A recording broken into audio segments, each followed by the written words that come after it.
Hello, everybody. Welcome to Sports Scope, the most influential sports talk show in the country. I pride myself of being the Alabama of sports talk universe. I pride myself to be the Tom Brady of sports talk world. There, got my new tie on. I got my friends at ABC. It was a birthday gift through Amazon. I got a new tie. Got the jacket dry cleaned. Uh, you know, if you want to be the best, you got to dress like the best. You got to dress for the job you want, not the job you have. Okay.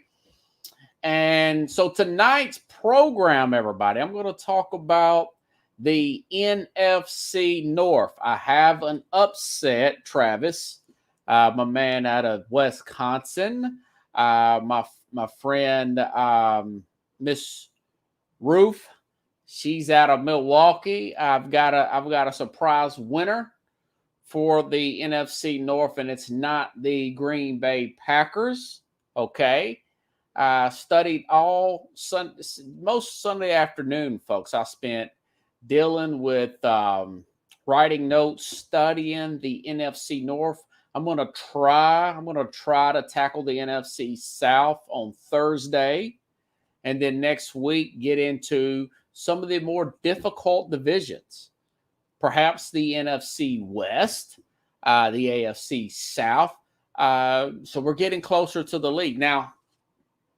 2 weeks from Thursday, everybody.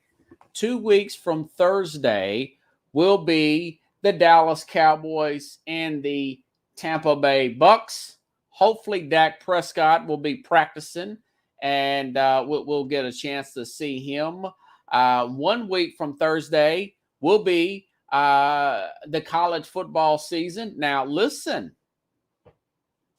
I like that Minnesota-Ohio State game. I think that's going to be a really good game there. I think it's going to be close. It's at Minnesota.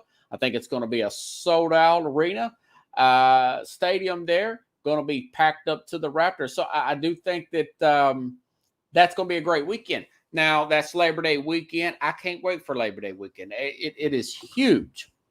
Love Labor Day weekend. Every time I hear that song, Come Monday, by Jimmy Buffett, I think about Labor Day weekend, which is the start of college and ultimately a week from the NFL. Now, listen, this week is the last week of the NFL. Then it gives the players a week off. I thought that was genius by the NFL, by the way, to have that last week off in the preseason. I'm not paying attention to preseason football. Third and fourth stringers in the fourth. I mean, I'm watching college football starts. We've got Clemson in Georgia this weekend, Miami and Alabama. Some really good. Well, that Clemson, Georgia, Wisconsin folks, and Penn State play this weekend. So our Labor Day, which is next week. I cannot wait. I actually have Labor Day off on my day job. So going to talk about the NFC North, of course. Going to go into other news and notes around the NFL.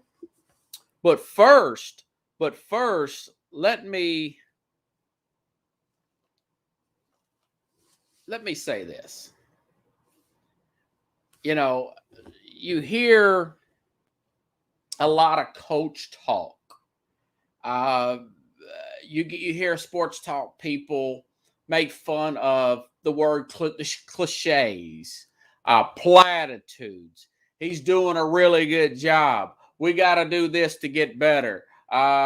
We got to pick ourselves up. All those cliches and everything. And you hear it a lot, and a lot of it is just coaches trying to talk up their players. Everybody's had the best draft. It's a quarterback battle when it's not a quarterback battle. For instance, going back to 2012, I remember Matt Flynn. He was a free agent. Guy's last game threw 6 touchdowns for the Green Bay Packers. And I remember he was a backup for Aaron Rodgers for a few years. And Rodgers just won a Super Bowl. and he got $19 million 3-year deal. This was 9 years ago, folks. $19 million 3-year deal with the Seattle Seahawks. And they drafted a guy in the 3rd round from a running football team named Russell Wilson. And I remember watching and reading about that battle.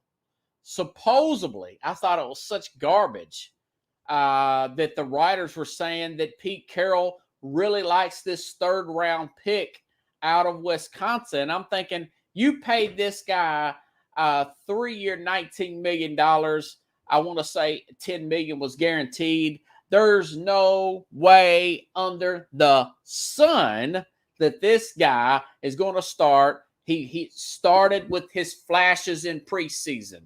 You know, Brian, that watches the program from Twitter, my friend Brian said, what do you think about preseason? What can you take in the preseason? As far as preseason games are concerned, about the score, that's nothing.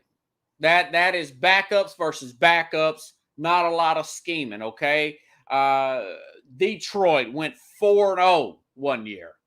And 2008, they lost every single game that year, okay? The Ravens went 19-0. They have the longest preseason winning streak. They've won 1 Super Bowl in the last 10 years. Okay, so it doesn't mean anything. It's really, but what it does mean is how are your young players catching on to the game? Rossanu, I'm probably butchering this guy. Defensive end for Buffalo, 2 sacks already, 2 games. He's caught up to the NFL game. Okay, I'm going to get into Zach Wilson, but 5 years ago, folks, there was a guy, a 4th round pick out of Mississippi State. Dak Prescott looked good. Everybody's saying it's preseason this, it's preseason that. There's a battle. Then we hear that Tony Romo hurts his back. What do you know? This guy takes over the reins. They go 13-3. Of course, they, got put out in the divisional game by Aaron Rodgers. But the rest is history. Now he's signed a new contract with the Dallas Cowboys. We thought that was platitudes. We thought that Russell Wilson was a platitude. I say that because if you take all the hype away from these quarterbacks that are in the preseason right now, if you take them all away, if you don't know that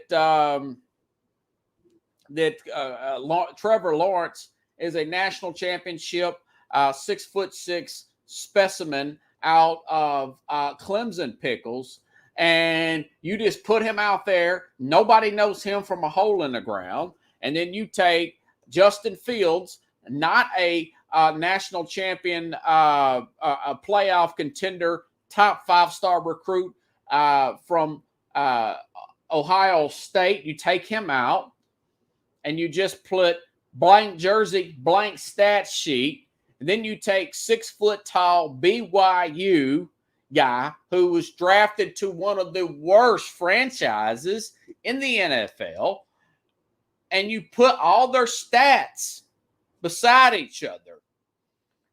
And I didn't even mention the guy, Trey Lance. I haven't mentioned Trey Lance. But Zach Wilson, his stats dwarf everybody else's. Matt Jones is close. The 2 guys that I thought, Pickles, would have the most learning curve, the 2 guys I thought that probably would struggle the most, are the ones that are succeeding the most. Zach Wilson hasn't been sacked in this playoff in these 2 games. He's throwing BBs out there. And I'm trying to get a hold of his stats here. He looks better. he moves in the pocket better than a second-year player, than Tua right now. Zach Wilson is, you think about it, the national media, your Colin Cowherds of the world, a lot of your NFL guys, they look at him as an undersized guy. That the Jets with Joe Douglas, the general manager, and of course Robert Saleh, the head coach there, they look at this as a reach. This guy's only played a little bit over a year out of BYU, and of course they're using Sean McVay's system. It's a little bit of a West Coast type of system and a zone run type of system. You got a little bit of Cal Shanahan, but he is by far translated better than anybody else. And I don't think it's just preseason hype. I think when you got a player like that, remember, a few years ago, a lot of these national guys as well were, other than Mel Kiper, were mocking this big, slow guy. Not really slow. He's pretty quick, actually, but he is a low completion percentage guy out of Wyoming. He just, he didn't do this against this team. He's got a strong arm, but his completion percentage is low. He lost to teams with much better player. He lost every big game he's played in at Wyoming. And now that was Josh Allen. Josh Allen, as of today, Pickles, is my MVP of this year. I think he's going to win the MVP. I'm trying to see if I can find some of his stats here. Going back to Zach Wilson. But I'll say this: the guy has profoundly outperformed anybody. I saved him. It's like 137. His completion percentage, 0 sacks, Pickles, 0 interceptions. The guy's going in his throwing motion as soon as he's snapping the ball. But he's outplayed Trevor Lawrence, okay? And speaking of Trevor Lawrence, okay, a lot of criticism have come about how Urban Meyer's handled this situation.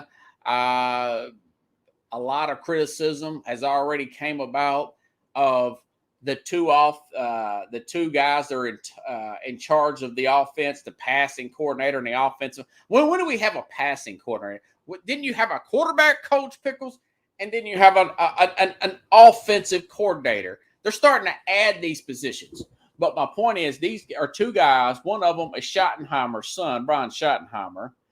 And the other one is a guy who also used to play, Pickles, with OC coach Russell Wilson in a very vanilla, old school, dated offensive scheme. He's already getting that type of criticism. And that is, of course, Urban Meyer. This is the same thing that I said last week, and I want to reiterate that, and it may be the scheme, Pickles, that Trevor Lawrence still thinks he is at Clemson. He think I'm counting the 1,000s, Pickles. 1,000, 1,000. Zach Wilson throws. 1,000, 1,000, 1,000 sacked. Trevor Lawrence. 1,000, 1,000, 1,000 Trevor Lawrence runs. Okay, he is about to step off. He looks like his stats, Pickles, are they mirror the image of Gardner Minshew. Okay. One criticism about Trevor Lawrence that I have, it's not really a criticism, it is a critique, It is an observation with players over 6'5" that I have noticed. You think taller player, he can see farther down the field. He can see over the horizon. He's God. Well, the bad part about that guy, players that are that tall, Pickles, are they have a slower windup. They have a slower release. Anybody ever remember Brock Osweiler from the Denver Broncos? Brock Osweiler is a good point there, Pickles. Put that on the screen. Yeah, by the way, Urban Meyer, I think he's for real saying that this may be a quarterback competition. Minshew may win the competition. People think that's coach speak, okay? So, Brock Osweiler, for those you don't know, back in 2015, played some games for Peyton Manning. Peyton Manning's 4 neck surgeries, looked like a robot. He had nerve issues at the end of his career. Very hard-headed, playing through everything. Played a few games. Peyton came in. He came in. Peyton came in. They got the Super Bowl ring. That coach, Pickles, that took over for Texans, signed this guy without even meeting him. The former coach of Texans that was recently fired is now the offensive coordinator. His name will come to me here in a minute, Pickles. You know who I'm talking about. Anyways, so they signed this guy, and he's getting the ball knocked down. He's like 6'6", 6'7". He's got that lanky, slow wind-up release. And one thing you have to do in the NFL is make a decision and live with it. Don't think about it. Like Nick Saban would say, do it. And that's what happens. That's what I like about Brady. You know, Brady will take what you're giving. Now, Pickles, I'm thinking of the head coach of Texans, the guy that recently got fired. His name is slipping my mind. But he brought in, it wasn't that offensive coordinator put in that zone block and running. It was that guy that used to play, Bill O'Brien. There it is, Bill O'Brien. Bill O'Brien signed Brock Osweiler without even meeting him. He should have been fired for that. But that's history. That's not my point. Trevor Lawrence is 6'6". He's got a little bit of that. It's not as bad as Brock Osweiler. Do you remember Pickles? Hold on. There's another guy used to play for the Patriots. He was a backup. He looked great at the University of Arkansas. He was a backup for the Patriots for a number of years. And I'm looking for his name right now. Yeah, Zach Wilson. Let's check this out. 15 of 20, 191 yards, 2 touchdowns, 0 sacks. Trevor Lawrence, 15 of 31, 184 yards, no touchdown, and 3 sacks. The Jags' offensive line is ranked 22nd. The Jets is ranked 21st. So it's not an offensive line type of thing, okay? It is a – man, where can I find this guy at? Ryan Mallett, Pickles. 6'7" Ryan Mallett. Played for University of Arkansas. Had some off-the-field issues. Belichick liked him, picked him up. He backed up Tom Brady for a number of years, but he was 6'7". Big, slow release. Well, when you telegraph a ball in this league, the windows close fast. This is not the SEC, even though we got a lot of NFL players. And it's certainly not an ACC league where you're double-digit. ACC was way, way down. Way down. And that's my criticism. I mean, this guy could possibly be a bust. If Trevor Lawrence is a bust, he would be considered one of, if not the greatest bust of all time. That's premature. I think this guy's going to figure it out. I think that a lot of people have already who don't like Urban Meyer. I understand why you do not like Urban Meyer. He's had a history of hiding things, a lot of not necessarily hiding in himself, but being around scandals where his programs, whether it be Ohio State or Florida. Aaron Hernandez got in some trouble at Florida. Okay, he slid out of it. I understand why people don't like him. I call it like I see it. I call balls and strikes. The guy wins everywhere he goes. Everything he tanks on, he wins the second year. For instance, when he went out in Florida, he was 9-3. They were like 7-5 the year before he came on. He was 9-3, but he could have been 7-5. Tennessee had him beat and gave that game away. So really, I know they could have been 8-4, 7-5. Okay, but however, he says we got to do some changes here. We got to change X, Y, and Z about this team. He had a big, long meeting with all his staff. The next year, they won a national championship, okay? They won a national championship. First year, they were still on probation at Ohio State. He still went undefeated. The other guy lost like 6 games. He was undefeated. He picks up the whole conference. Big Ten was really slow, slothful, way down when he came there. Second year, I want to say, won a national championship, beat Nick Saban in the first playoff, or it may have been the third year, but I think it was the second. But so this guy wins everywhere, and you know, you got your people like your Colin Cowards of the world saying that this roster's so bad, it's not going to work out. I'll tell you what Urban Meyer will do. He's going to probably fire these 2 offensive coordinators, these offensive play callers in air quotes, or offensive assistants in air quotes, and he's going to go out and get a Joe Brady type of guy. That's the guy who coached Joe Burrow in college and used to coach for Sean Payton and with the Saints there. Now he's the offensive coordinator with the Carolina Panthers. He's quick at making decisions. Okay. First of all, and let me clarify something. I said he wouldn't be over here over 5 or 6 years. That's how he does. Pickles Lemon says he is obsessed with winning. That is true. He is obsessed with winning. He will make it happen. You know, I did not like the fact. Now, Travis Etienne's probably out. He's out 3 months, probably the season with his injury.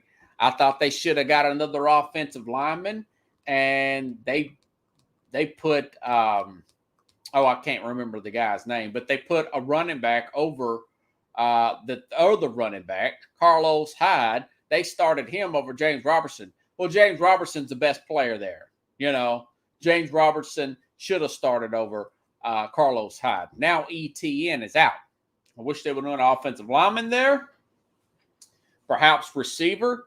I would prefer offensive lineman. Their offensive line is 23 to 25. So I think he's going to be okay. I think, again, I'll say it every week until it gets done. They've got to shorten the stance and with Trevor Lawrence, and he's got to get rid of that football quicker. He's got to throw players open, okay? Same thing with Justin Fields. People talking about Justin Fields. He needs a star, yada, yada, yada. Okay, well, did you guys see that hit that Justin Fields got on Saturday? I've heard two different analysts break that down. One says that it was a offensive line thing. By the way, they're 28th in offensive line this year. They're towards the end. It's only 32 teams. PFL's got them 28th.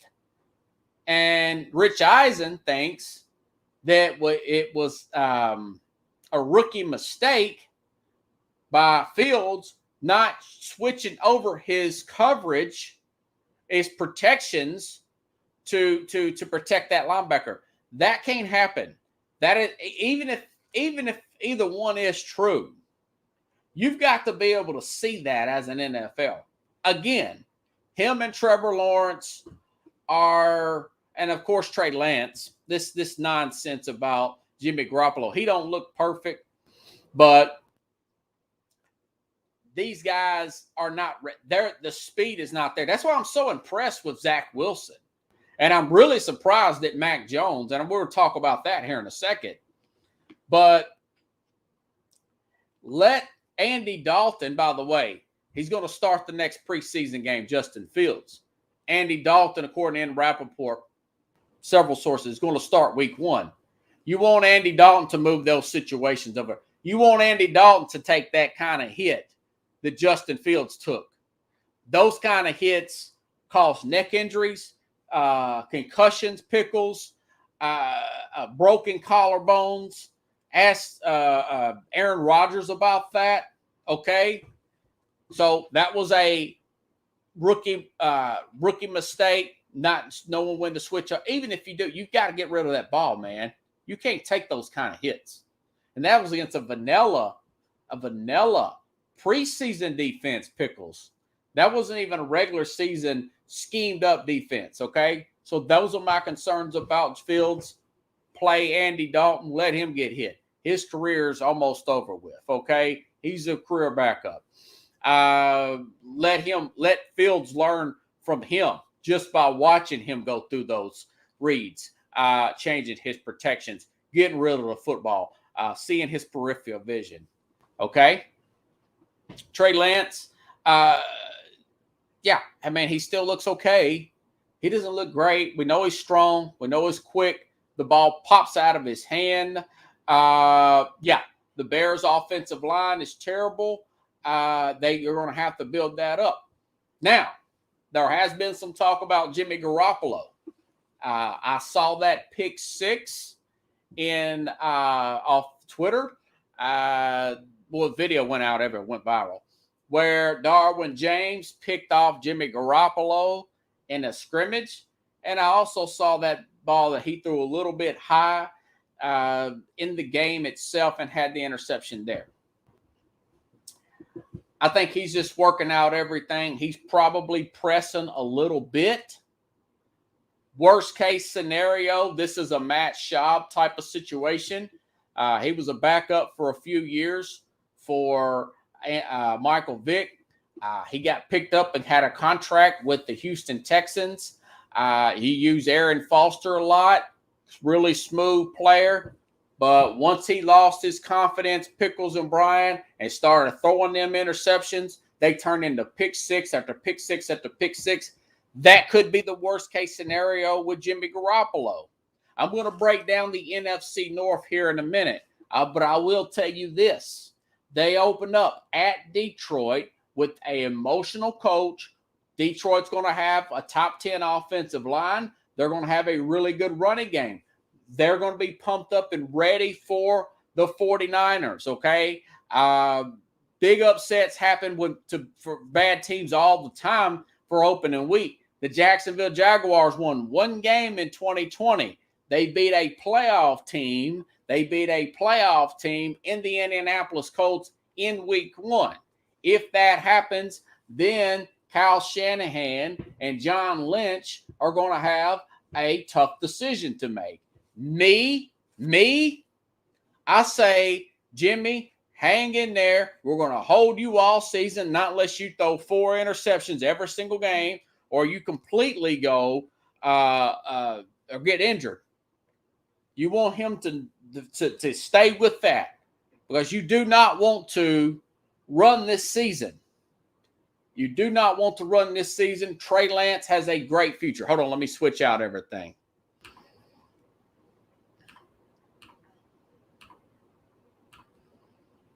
Now I'm back.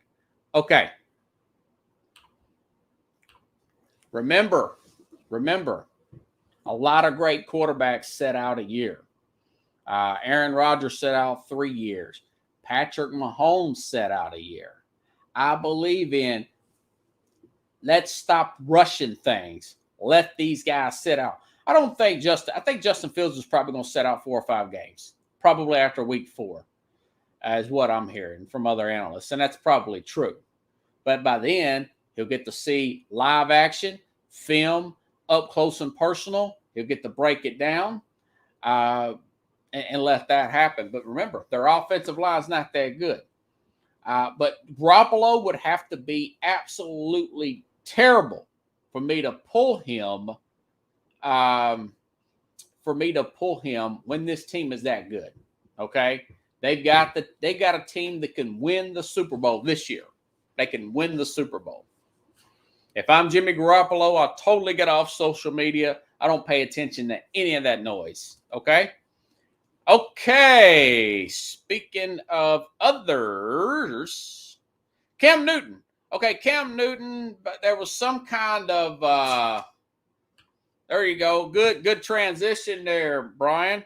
Now, this is a report about Cam Newton. There was some kind of misunderstanding with how he could get tested for the COVID or whatever. So, long story short, he's out 5 days.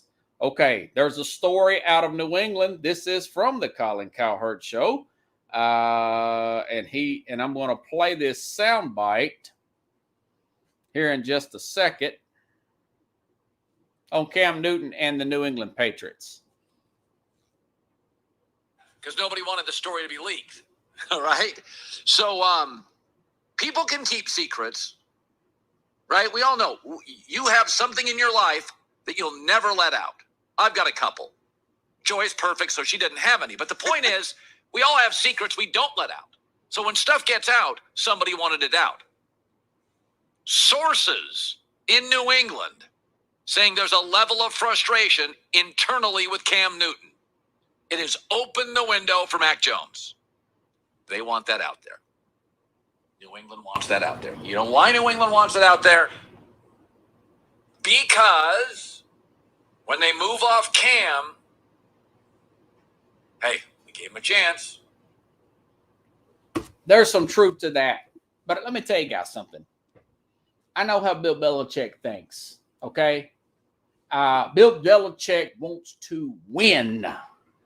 We have a coach here in Nashville that used to play linebacker for the New England Patriots that caught 2 touchdowns that I know of, that I personally seen as a linebacker and lined up as a tight end.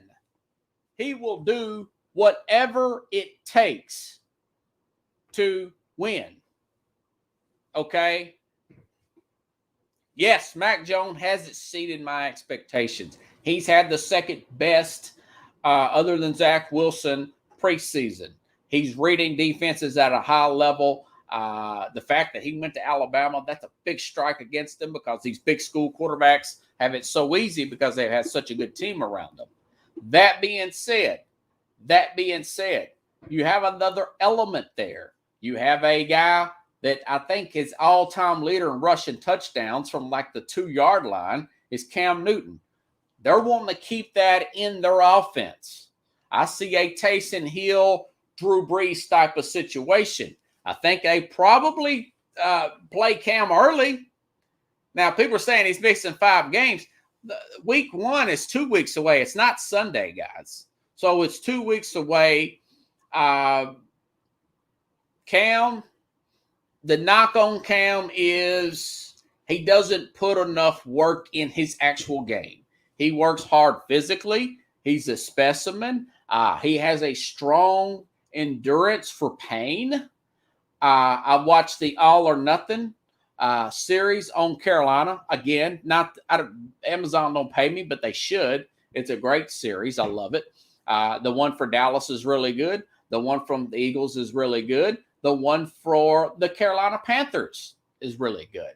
A lot of it is Cam Newton with style, his showing off his suits and stuff and fashion and showing him getting a haircut and eating and working out physically. None of it is about game film. None of it shows him throwing, working with his receivers. None of it shows him talking to the quarterback coach or the offensive coordinator. None of that's shown in. This is Brian, this is a series that goes on the entire season. This is nothing like, this is way better than Hard Knocks. Love Hard Knocks. I've got Hard Knocks recorded. This goes on the whole season. Ron Rivera coached the guy to a Super Bowl, 15-1. The guy gets Cam Newton gets shoulder surgery. He gets healthy. Ron Rivera takes the Washington job. They need a quarterback, and he don't take Cam Newton. He doesn't take Cam Newton. Now, he's signing for nothing. My guess is they play him for a couple of weeks. Mac Jones comes in probably 4 or 5 weeks in. I'd kind of like to see Mac Jones if Belichick is confident enough to play in the Tampa game in week 4. I would love to see that. I think that the Patriots will be 3-0 at that point. It just depends on what they want to use. My point is, I think Cam stays on the team. Jones may start. Cam come in for situational duties. That would be my Cam starts the season. 3 to 5 games in. Mac Jones takes over as a starter because he does more of what Brady used to do, what McDaniels likes to call the offense they like to run. Then you throw in Cam on situational things, and you got yourself a playoff team. I think they're going to make the playoffs this year. You saw what they did against Philadelphia. I know Philadelphia is bad. I get it. But that defense is going to be good like that all year. They won 7 games, I want to say. And Cam got COVID. They had all those opt-outs. They took the Kansas City Chiefs to the 4th quarter. The best quarterback in the league. The best offense in the league. You take them to the 4th quarter with your banged-up team. Now, they fell apart towards the end because they just couldn't hold up. They couldn't move the ball enough. I think they're going to be good. So that's my situation. I would not cut Cam if I like Mac Jones better. I would not cut Cam. So anyways, all righty then. Okay, Tua. A lot of talk about Tua. You know, I know he's had a better game.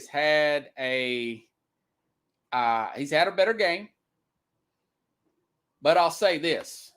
This is why I'm leaning on not Pickles putting them in the playoffs next year, this coming up year. I'm going to be talking the NFC North here in a few minutes, okay? But people are talking about how good a game he had against Atlanta. Atlanta's one of the worst defenses in the league, okay? And you look at his decision-making and his ability not to get out of pressure. Now, remember, the Jets, by the way, the Jets will beat them one game. The Jets will split with Miami. I know that sounds crazy, a hot take. Jets got a pretty good defensive line. Jets got a quarterback that gets rid of the football. Remember, they've got Corey Davis now, who's having a great preseason. And I think that guy they got out of Ole Miss, I think he's injured, but he was having a good camp before that. And I think the Jets will probably split with them. They got to play the Patriots twice, Buffalo twice, Miami, of course, the Jets, and I think they'll split with the Jets. They've also got to play Tampa, Baltimore, and on the road at Tennessee off of a Monday night game. So their offensive line, by the way, is also down there. It's like 30th, 28th, something like that. 30. This is PFF. The Giants, PFF has their offensive line 32nd. 31st Pickles is like Pittsburgh or somebody. But I may have to amend Pittsburgh a little bit because of their pass rush. But so I don't know. I know they got a good defense in Miami, but the Jets are better. You know, New England, way back. Remember, New England beat Miami last year. Buffalo beat them last year. Buffalo's one of the best teams in the league. Buffalo's hit on their draft picks. They've got an offensive lineman coming back from the whatever you call it, opt out, and a defensive lineman for the opt out.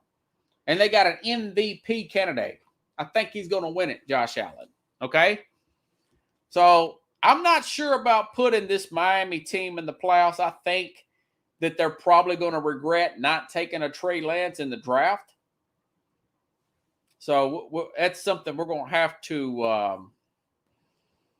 monitor. And I'm going to break down every game and study it before I make a prediction. But I will say this: Pittsburgh, again, they have one of the worst offensive lines in the league. They are close to the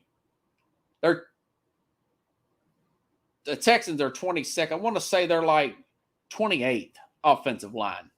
Okay. 31st.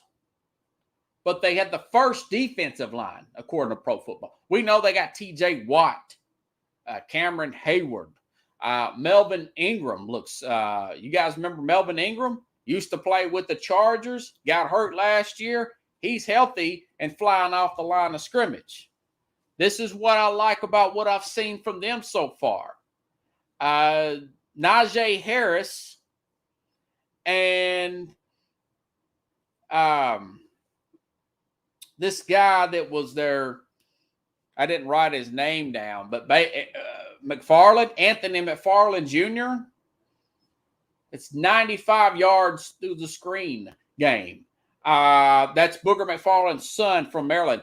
I thought he was going to have a good rookie year. He looks to have the game speed down. So they had 78 yards rushing. That's big for Pittsburgh.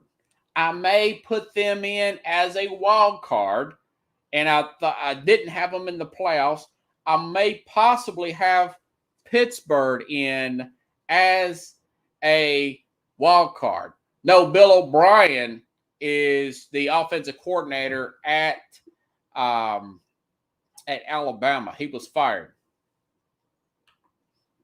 Baby Booger. Yeah. So Najee Harris, Alabama running back. And you've got Anthony McFarland, both pass catchers. Those guys need to run the football. Only way I see them making it with that practically rebuilt offensive line with a lot of guys that aren't as good as the guys they got rid of is they're going to have to be a 70-30 run first screen. They've got Matt Canada. They've got a different offensive coordinator. They got a better offensive coordinator. We're going to see.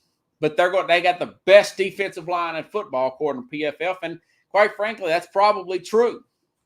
And then you've got Devin Bush is back at linebacker. Okay. Joe Hayden back. Steven Nelson. Really good secondary. Well, this team went 11-0 last year. But they fell apart. They couldn't run the ball at the end. Now that line is that much worse. I haven't made my mind up yet, but I've liked what I've seen that they've done through camp, and I've seen their offensive philosophy. If they can keep Ben from getting hit, their defense will always keep them in the game with that front seven. They're not better than Cleveland. Cleveland, for the record, also PFL, number one offensive line in the NFL coming in. They were number one last year. They have the best duo running backs in the country, in my opinion. Number 11 defensive line, which is up from last year. It was closer to 15-20 coming in. Number 3 secondary. Okay. They have a coach of the year coach coming back. $64,000 question. I talk about this every week is Baker Mayfield. Is he going to try to win the big contract on every throw? They also have Odell Beckham back. They're a lot better on paper. I got them winning the AFC North, possibly having a 1 seed Pickles in the NFL, in the AFC, in the playoffs. The Cleveland Browns. They're going to be good. Okay? But the Steelers, what this looks like is it's going to be tough for Baltimore. They've got their top 3 wide receivers that are injured. Their number 1 draft pick's not even going to be there the first month. The guy they got from Minnesota, the draft pick, Sammy Watkins, is hurt. Hollywood Brown's hurt. Marlon Humphrey seems to be hurt. Their tight end, Mark Andrews, had to go to the hospital for dehydration. I think he's going to be okay. They may get beaten week 1 against the Raiders. They may get upset there. So Baltimore may be in trouble this year. He very well may be in trouble. Okay, where am I going to go from here? You know what? I'm going to finish up on football stories, everybody. You guys are getting a great show tonight, huh? You are getting a really, really good show. Okay, Floyd Reese. Floyd Reese passed away, former general manager of the Tennessee Titans. Died of cancer, 74. I thought it was 73, but I put down 74 here. Floyd Reese, big architect, been with that organization for like 16 years or something as a general manager of Tennessee Titans / Houston Oilers. Drafted Steve McNair, drafted Eddie George, drafted Javon Curse. Once Tennessee got rid of him, he butted heads with Jeff Fisher. And Fisher was always been a politician, got on Bud Adams' good side, and Floyd Reese walked away. After that, and this all really came about over Vince Young. Really, Bud Adams wanted Vince Young. Okay. Floyd Reese moved on. Tennessee's drafting was terrible for years until Fisher got fired, and 2 or 3 coaches and general managers and presidents later. Then we got John Robertson and Mike Vrabel, 2 guys that are, got things rolling. Speaking of Vrabel, double vaccinated, by the way. Mike Vrabel's been double vaccinated, and he got COVID, and they're making a big deal about, I forgot about Burrow. Yeah, and I don't like these policies that the NFL. I understand if you got too many players, you can't field a team. They don't want to reschedule the game. The show must go on. But this close contact crap, okay. If you're negative, you play it. Okay, Saturday, test the player. Sleep at. I test the player before he walks in the game. If you really want to do it, test the player, But the Vince Young thing. Anyways, Brian's talking about Burrow, talking playoffs. Joe Burrow is a little gun shy coming back from MCL, ACL tear. I'm also hearing that Jamar Chase is number 1 draft pick out of LSU. They should have took Penei Sewell. They should have put Penei Sewell. They should have took Penei Sewell. They're also 25th on offensive line. They went against Washington, the number 2, and got him destroyed by Chase Young. So they're going to be better. It's going to take them a few games, but they're also not going to be an easy out. So it's going to be a strong division. The AFC North is going to be tough. Thoughts and prayers with the Reese family. That's all I have to say about it. I think he was a much underrated. Bill Belichick put a nice note out about him. Guy's been around the league probably 40 years plus.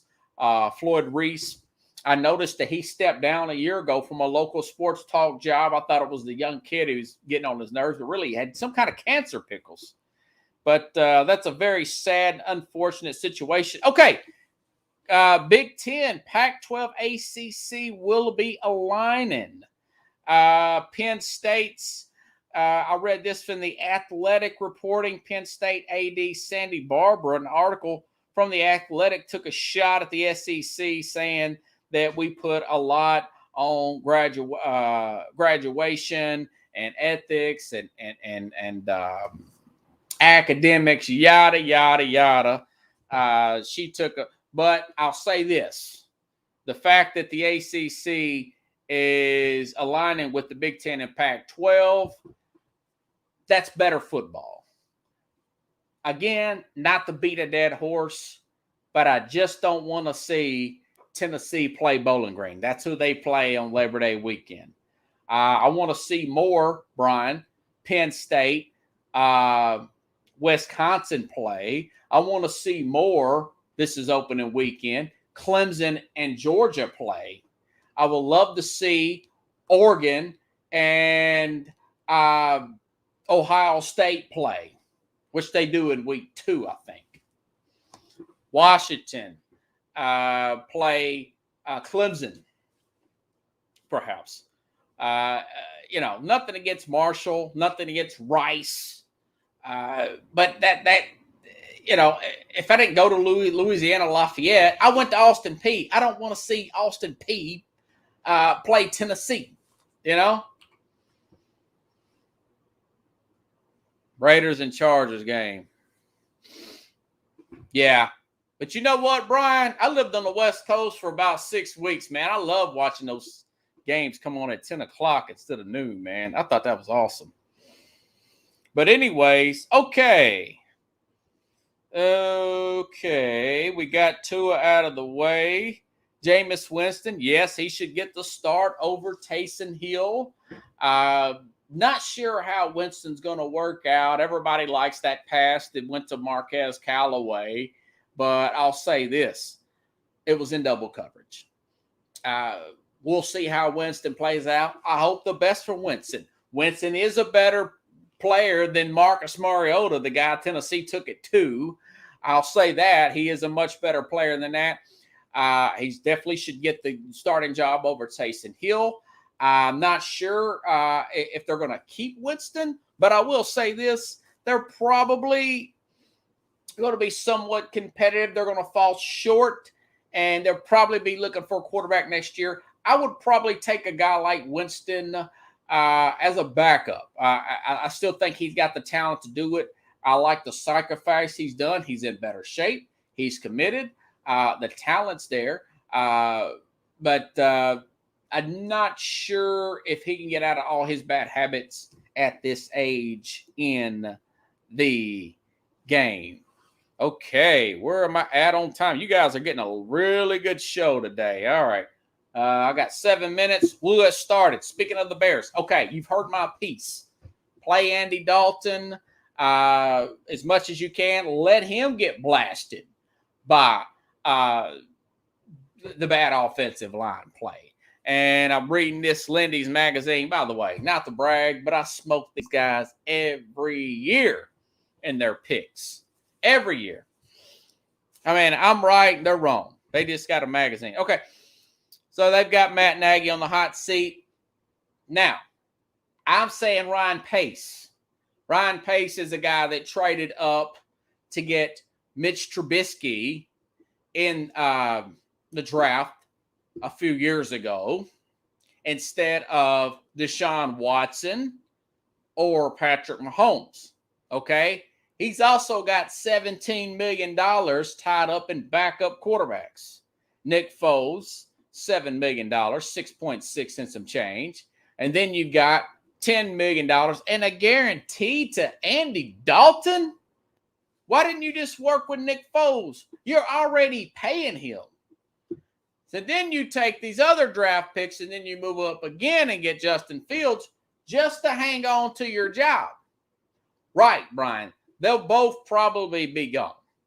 I would give Matt Nagy, because I like his schemes a little bit better, another year with the new general manager and Justin Fields. But Ryan Pace should have probably been canned yesterday. Okay? So the Bears, what else did I put about the Bears? The Bears made a trade they traded away the Oakland to the Raiders. They gave a couple of draft picks to the Raiders for the Raiders gave them a couple of first round picks for they gave that for Khalil Mack. Now Now, in the offseason, you guys remember when I said on here on Sports Scope? Remember what I said? This is why I'm the best in the country. You guys can look this up.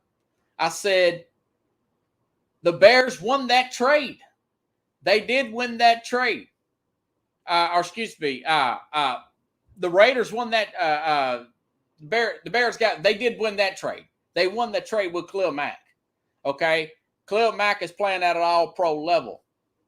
Those players hadn't really panned out that the Raiders got in that trade, other than Josh Jacobs, edge rusher, running back. Edge rushers are harder to find in running back. Like Josh Jacobs, you can find a good running back in second round, third round. James Robertson wasn't even drafted, guys. Okay? Then they try to get him back, the Raiders. They tried to get Khalil Mack. So I guess Ryan Pace, you got to give him credit for that. Mike Mayock tried to get Khalil Mack back. Well, now the Raiders have extended Khalil Mack. They've got him a few more years. So they're okay there. And then, of course, they did Rashawn. I can't remember the guy. Actually, I can remember his name because I got his name right here. Let's see. Linebacker Robert Quinn. Raekwon Smith. Raekwon Smith. They got a good pass rush. Now, I didn't like the fact that they lost Kyle Fuller to the Denver Broncos, but they've got an offensive line problem. They're ranked towards the bottom. Miami, ranked towards the bottom. Miami, Pittsburgh, bad offensive line. The Giants, 32nd. That's why I don't have them in the playoffs, man. Daniel Jones, he fumbles too much. So, anyways, I'd have this team not making the playoffs. They've got a horrendous schedule, by the way. I mean, they open up against they're at the LA Rams, a healthy Ram team against Aaron Donald. Are you going to put Justin Fields against Aaron Donald? Are you going to put Justin Fields against Aaron Donald? No. You're going to let Andy Dalton, the redheaded stepchild there, get beat up by Aaron Donald. Okay, so then they come back home. They got Cincinnati. They beat Cincinnati. They've got a great pass rush. They'll be all over Burrow that game. And then they got to go play at Cleveland. I got Cleveland going a long ways this year, guys. You don't want Justin Fields playing against Cleveland. And then in week 4, they got Detroit at home. That's what a lot of the prognosticators, whatever you want to call it, a lot of the experts say that would be a good one. Or bring him in after Pittsburgh, which is November the 8th. They have a bye week, and then they play Baltimore. Bring him in after the bye week. We're like 8-9 games in. Usually that would be my recommendation. If you want to bring him in week 4 home against Detroit, hopefully if you got a healthy David Montgomery, run the ball, maybe you can beat Detroit, okay? But I've got them losing. I mean, they got to play Green Bay at home. They got to play They'll lose both Green Bay games. They'll lose at Tampa Bay on the 24th of October. They got San Francisco on Halloween. They'll lose that. Then they got to play at Pittsburgh on Monday night, just before their bye week. Pittsburgh and their pass rush probably win that game if Ben's upright, or lose that game, excuse me. And then they got Baltimore. Then at Detroit on Thanksgiving. I think they'll lose that game. At Green Bay, the 12th. At Seattle, the 26th, day after Christmas pickles. Giants and at Minnesota. So, they're probably not going to make the playoffs. I got them with how many losses here? Let's see. 1, 2, 3, 4. Let me change out well, I think they're probably a 7-10, 8-9 type of, remember it's 17 games. Hold on, folks.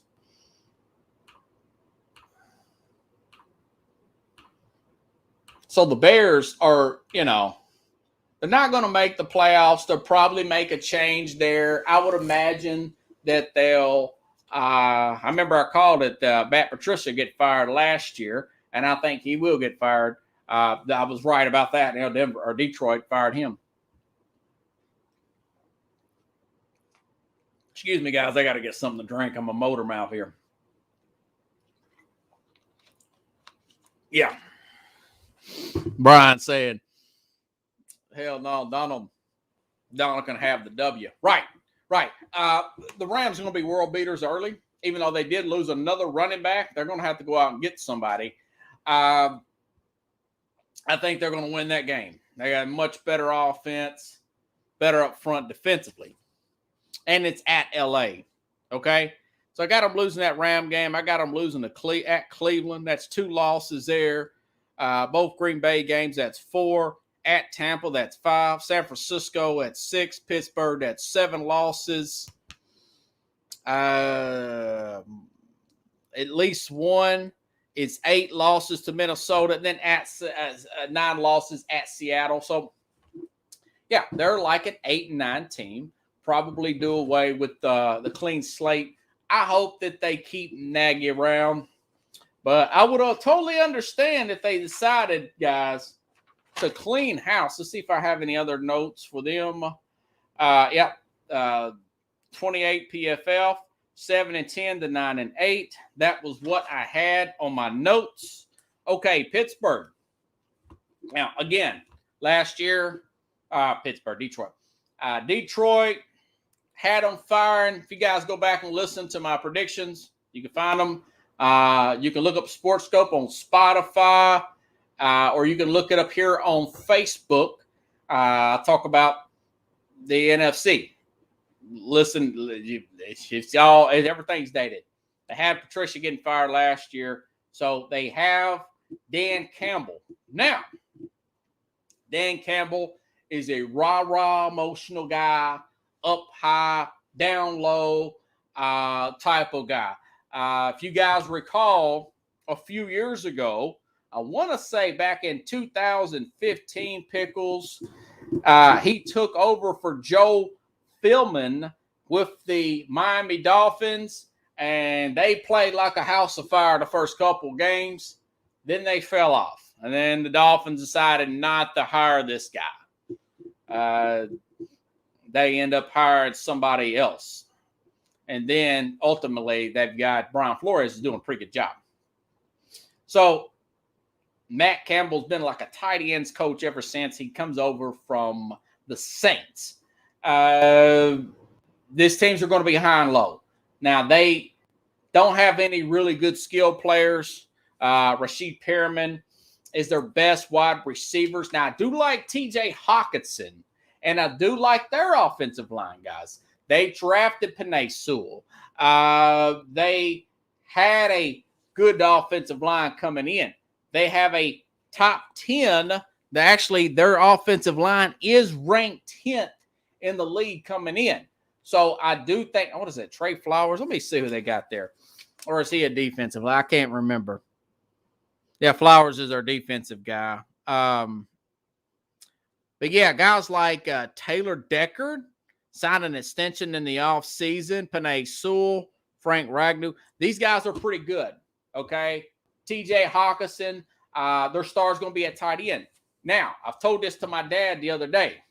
DeAndre Swift, remember, you've got a former running back, Anthony Lynn, used to be head coach of the Chargers. He's your offensive coordinator. DeAndre Swift could have a huge year in Detroit. If it's me, fantasy guys, and I'm giving him the ball in the backfield. He's getting 25 to 32 touches a game through the air and between the tackles, okay? The problem is they're like 32nd defense, and they didn't really do anything to upgrade their defense. But I do think this team could possibly upset the 49ers in week 1. They got a home game, emotional, rah-rah guy, physical team like this, getting the team coming in the central time zone for that early start time. That can cause a lot of ruckus between keeping Jimmy Garoppolo or going to Trey Lance. That could happen. That could happen in week 1. However, I don't really have them doing a whole lot this year. They're Detroit guys. Dan Campbell, come on, really? They're probably 4-13, 5-12. I got them behind like Houston's probably going to get the number 1 pick. Perhaps Philadelphia is going to be in there in the top 5.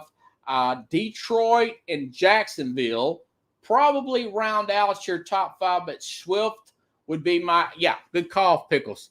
He would be an Arian Foster, dump the ball off to in the flat, giving the ball up the middle. He's way better than Kerryon Johnson. Last year, they wanted to bring in AP, Adrian Peterson, 150 years old in football years, on goal line. And really, they should have just stayed with DeAndre Swift. They would have got more touchdowns. So they're going to be good there. They need some more receivers. Again, Bashard Perriman is probably not a number 1 receiver. Tyrell Williams is more of a deep threat. They don't have a true number 1 receiver. They have Jared Goff in the trade. They got a lot of draft picks. They have an out for Jared Goff.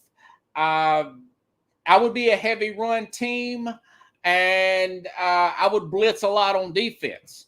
Jeff Okudah was like the number 4 pick cornerback from Ohio State. He's got a lot he needs to prove this year in the secondary. But other than that, no real pass rush, no real dominant players on defense. That's something they're going to have to get better at next draft. They need another Ndamukong Suh type of player, Pickles. But either way, they're not going to be 0-16 or nothing like that. Who did I have them even beating this year? Okay. I think that they can beat. They've got Philadelphia at home this year. They got Chicago on Thanksgiving at home.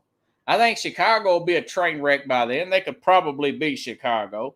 They got Arizona at home, So, and they got Cincinnati at home. So they can win all those games. And they may be able to upset. I want to say that they upset Chicago last year. And they upset Arizona at Arizona last year. They could beat Arizona. Arizona's poorly coached, guys. Okay? And that's another guy that will probably get canned.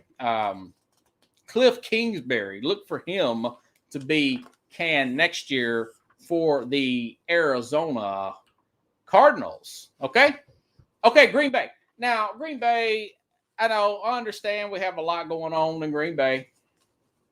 Finally got Aaron Rodgers back. Man, I beat that dead horse with the stick. But my thing about Green Bay is Green Bay had a great schedule last year. They don't have that much a good schedule this year. David Bakhtiari might not be back for the month of September, okay? And the month of September, they got to play the 49ers, and they have to play the Pittsburgh Steelers. Number 1 pass rush in the NFL, according to Pro Football Focus. They got to play at New Orleans. They'll go down there and smoke them like a cigar. Then they got Detroit on Monday night. Well, do you know what they got to do after Detroit? They got to go play San Francisco at San Francisco on a short week. A fully healthy San Francisco team. The 49ers are going to beat them in that game. Then they got to come home and play Pittsburgh. Again, Aaron Rodgers is taking up all this cap room, and they brought in a guy, $10 million, of Randall Cobb. When they drafted Amari Rodgers for a portion of that, they needed defense, and they needed help on that offensive line, which they got neither. Okay? The all-pro center, let him go play for Arizona somewhere. Or no, the Chargers. He went to Corey Lindsey, went to the Chargers. So that don't bode well when you're playing these kind of pass rushes. Again, Pittsburgh, San Francisco, Nick Bosa's back, TJ Watt. That I mentioned, they got to play Cleveland, a team that I could have possibly as a 1 seed in the AFC. Myles Garrett, Jadeveon Clowney, Malik Jackson. Yeah, I like Cleveland that game. That is in Lambeau Field. The reason why I got them Cleveland beating them because they got to play at Baltimore the week before that. Now Bakhtiari may be back by then. That is in December. But even if he was back, they got to play at Kansas City. Okay? They play the Rams. I mean, it's a, if Aaron Donald's out, yeah, they beat the Rams. They beat them last time when Donald's out. But I'm telling you, I think they're probably a 10-7, 11-16. Okay? It's going to be hard to do that again, what they did the last 2 years. Their window was then, and they didn't make the proper upgrade. I understand why Rodgers was irritated. When you get ran on like that, like the 49ers did in the NFC Championship game, your general manager's got to go out and say, we're going to get the biggest guys we can find in free agency to stop that embarrassment from happening again. That's what John Elway did with the Denver Broncos when he saw that not just Peyton got blown up in that game, he saw their defense got blown up in that game. And he went out and got some players. And, of course, a couple of years later, they beat the Carolina Panthers and won the Super Bowl. Okay? Now, unlike Green Bay, I've got Green Bay making the playoffs. Minnesota was 7-9 last year. You know what my prediction was in Minnesota? I'm looking at my own last year, 8-8. Why? Because last year they lost Xavier Rhodes. They got guys. They lost guys in free agency. They had one of the youngest secondaries in the NFL starting the season last year. Okay? They did make a good move and got rid of Stephon Diggs. Justin Jefferson turned out to be a pretty good player. But they were guys like Everson Griffin, Xavier Rhodes, Harris. During the season last year, Minnesota, Harrison Smith got hurt. Mike Hughes got hurt. Youngest secondary in the league. Now, look what they did this year. Listen. Dalvin Thompson, defensive tackle from the Giants. Giants couldn't afford him. 31-year-old Patrick Peterson. He wanted out of Arizona. Still in his prime. Got him at cornerback instead of a kid. Okay?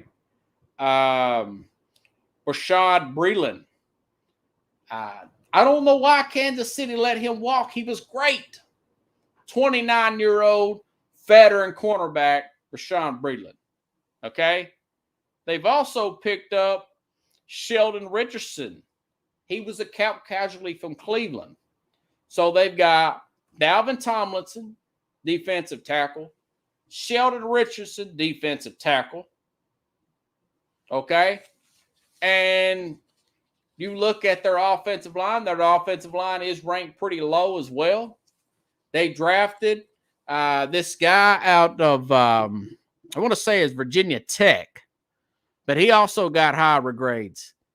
Darrison Crenshaw out of Virginia Tech.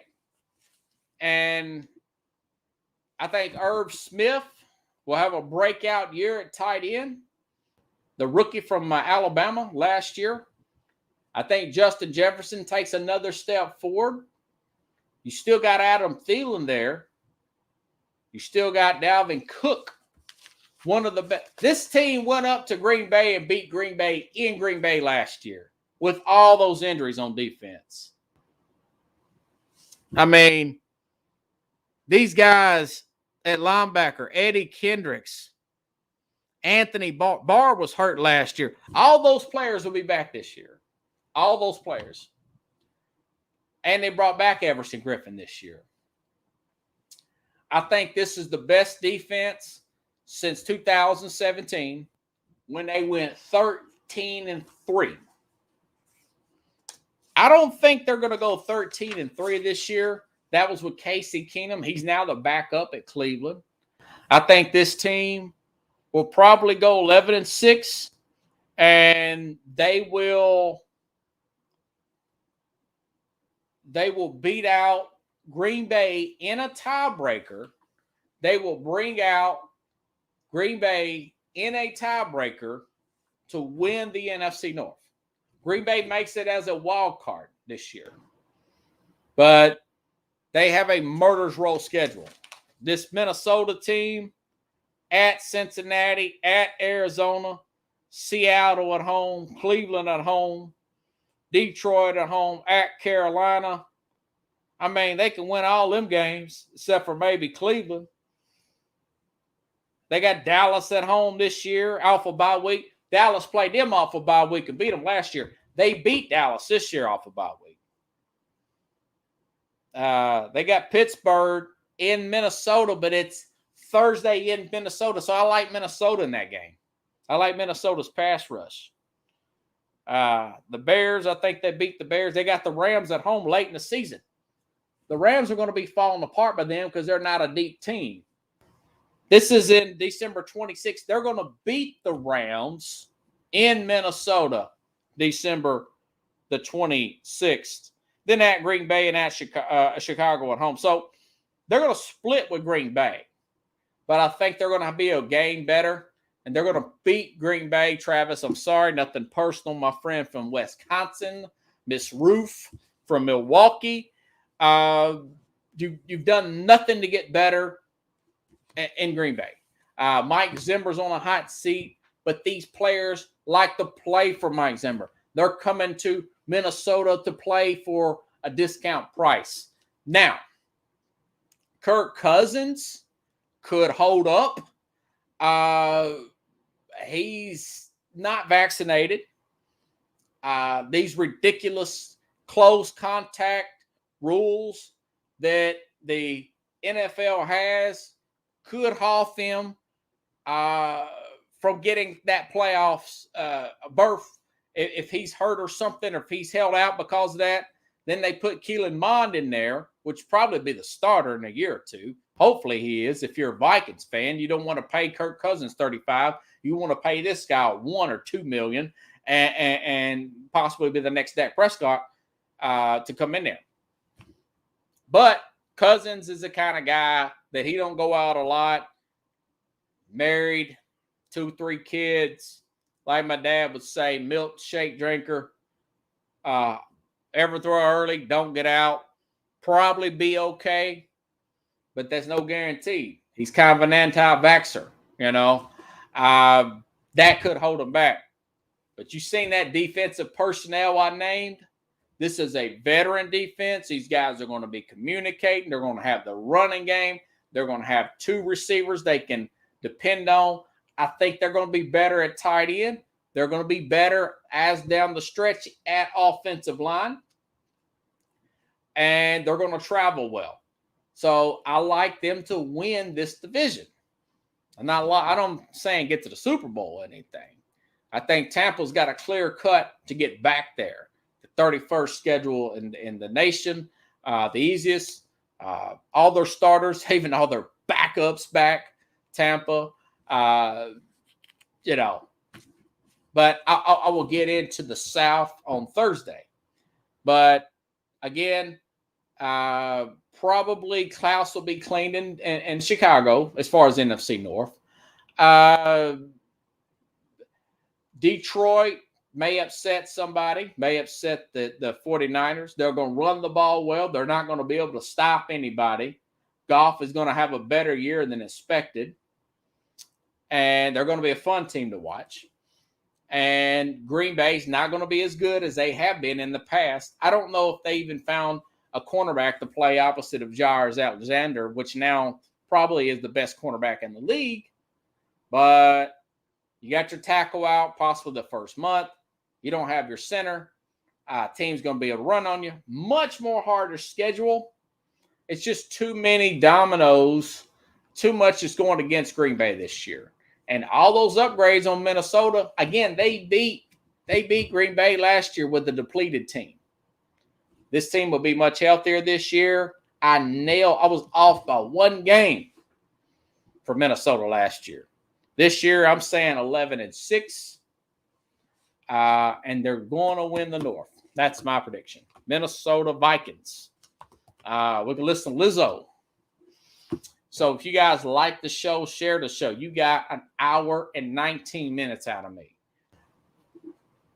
Try doing that. Try working 12 hours and doing talking for 1 hour. I did a 3 hour plus show today. If I was a radio show, everything I did, if you did news highlights, if you did people calling in, that is 3-hour show, commercial free, and an hour and 20 minutes. Yes, I'm the best in the country. If you want to contribute to the show, go to the ZELLE app. Thank you, Pickles. And you can donate there. Please like the show, share the show. For those of you that are liking me on YouTube, if you feel sorry for me and you feel like you got to like me, and then when I come off tomorrow, I always watch the replay of the show, and then you unlike me, don't do that. Just don't like my show, okay? Somebody keeps doing that. I don't know who keeps doing that, but if you're going to be a hater, just be a hater straight up, you know? Don't like it from the get-go. If you got haters, that means you're doing something, right? So I'll be back on Thursday. We'll be talking about the NFC South. Carolina might get into the playoffs this year, you know? And Carolina could get into the playoffs. Atlanta's going to be good offensively. They'll be better defensively as the season goes along, but they're probably going to trade quarterbacks, okay?